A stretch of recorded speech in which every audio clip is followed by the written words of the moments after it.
ডুরান্ডের derby মানেই আবেগ, উন্মাদনা আর গ্যালারির গর্জন। কিন্তু মরশুমের প্রথম মোহনবাগান ইস্টবেঙ্গল ডার্বিতে তৈরি হলো এক নজিরবিহীন পরিস্থিতি। যুব ভারতীতে হাজার হাজার সমর্থক টিকিট কেটে খেলা দেখতে গেলেও মাঠে দেখা গেল না দু প্রধানের কোনো কর্তা, কোনো কমিটির সদস্যকে। প্রতিবাদে নিজেদের ক্লাব তাঁবুতেই টিভির সামনে বসে ডার্বি উপভোগ করলেন তারা। মোহনবাগান সভাপতি দেবাশিস দত্তের অভিযোগ, ডুরান্ড কর্তৃপক্ষ ন্যূনতম সৌজন্যটুকুও দেখায়নি। মাত্র 3টি এনওসি ও 3টি কার পার্কিং বরাদ্দ করা হয়েছে, এমনকি ফুটবলারদের বাসের জন্য আলাদা পার্কিং দেওয়া হয়েছে। এ বিষয় নিয়ে আগাম কোনো বৈঠকও করা হয়নি বলে দাবি তার। দেখুন, আমরা একটি ক্লাব চালাতে গেলে এত সমর্থক, সদস্য এবং যারা আমাদের সাংগঠনিক ক্লাব, তো আমি বা সেটা একা চালাতে পারবো না, আমাদের সবাইকে নিয়ে চলতে হয়। তো সবার টিকিট দরকার লাগে, কারপার দরকার লাগে। একটা আজকে মোহনবাগান ইস্টবেঙ্গলকে নিয়ে দেখুন প্রত্যেকটা টুর্নামেন্ট বিপণন করছে, সে ডুরান্ড বলুন, আইএফএ লিগ বলুন, আইএফএ শিল্ড বলুন আর আইএসএল বলুন, সবতে প্রথম ম্যাচ ডার্বি হতেই হবে, না হলে উন্মাদনা নেই সেই টুর্নামেন্টে। আর তাদের তো মিনিমাম কিছু একটা মিটিং পর্যন্ত দেখেনি, একটা কোঅর্ডিনেশন মিটিং, যে কি টিকিট পাবে, কি পাবে।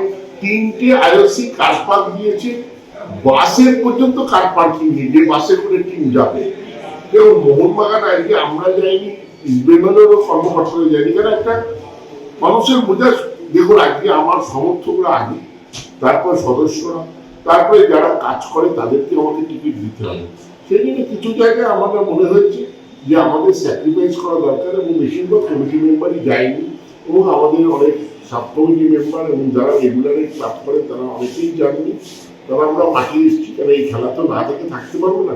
আর এই খেলা বাড়িতে বসে একা দেখার খেলা নয়, এটা সবাই মিলে দেখার খেলা। তো সেই জন্য আমরা সবাই একত্রিত হয়েছি, আমাদের এই মাঠে বসে খেলা।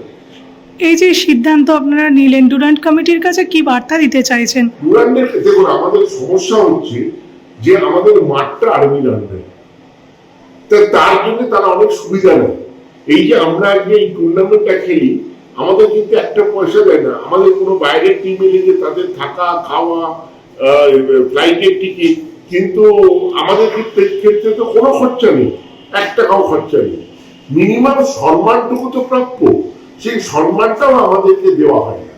এবং এইবার তো একটা কোঅর্ডিনেশন মিটিং পর্যন্ত করলো না। আজকে এই টুর্নামেন্ট, আজকে আপনি বলুন তো, মুম্বাই ইস্টবেঙ্গলকে সরিয়ে দিই ডুরান্ড কাপ থেকে।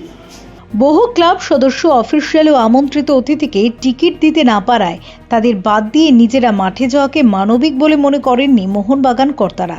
তাই প্রতিবাদের পথে হাঁটার সিদ্ধান্ত। একই ছবি ইস্টবেঙ্গলেও। প্রতিদ্বন্দ্বী ক্লাব হলেও এই ইস্যুতে একই অবস্থান নিয়েছেন লাল হলুদ কর্তারাও। মোহনবাগান সচিব সৃঞ্জয় বসু ক্লাব মাঠে টিভিতে ডার্বি দেখেছেন। তার বক্তব্য, মাঠের লড়াই আলাদা, কিন্তু ক্লাবের মর্যাদার প্রশ্নে দুই প্রধান একসঙ্গেই দাঁড়িয়েছে।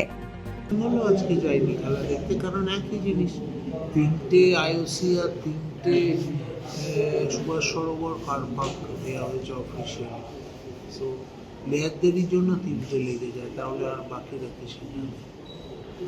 যে মাঠ সেনাবাহিনীর অধীনে, সেখানে আয়োজকদের হোটেল বা যাতায়াতের অতিরিক্ত খরচও বহন করতে হয়নি। সেই ডার্বিতে টিকিট বঞ্চনার অভিযোগে ক্ষুব্ধ দুই ঐতিহ্যবাহী ক্লাব। ফলে মরশুমের প্রথম ডার্বিতে যুব ভারতীর গ্যালারিতে নয়, নিজেদের মাঠের টিভির পর্দাতেই ধরা পড়ল মোহনবাগান ও ইস্টবেঙ্গলের কর্তাদের নীরব প্রতিবাদ। Bureau report, channel 10।